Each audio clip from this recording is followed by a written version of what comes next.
ନିଜର ସମସ୍ତ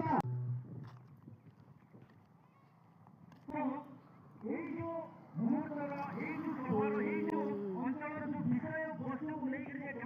কঠিন পরিস্থিতিরে সে নিজକୁ ଗତି କରି ତଥାପି ସେ ସୁଦୃଢ଼ ଅଛନ୍ତି ଏବଂ ଲୋକମାନଙ୍କୁ ଏକତ୍ରିତ କରି ଆଉ ତେଣୁ ଜୋରଦାର ତାଳି ସହିତ ଆମେ ମଞ୍ଚରେ ସ୍ୱାଗତ କରିବା ହେତୁ ଧନ୍ୟବାଦ ନମସ୍କାର।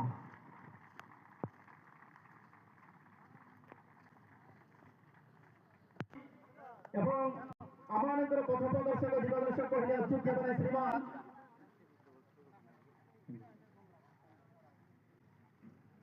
एम पास अंचल आसतु जोरदार ताली एवं स्वागत करूँ सेक्रेटरी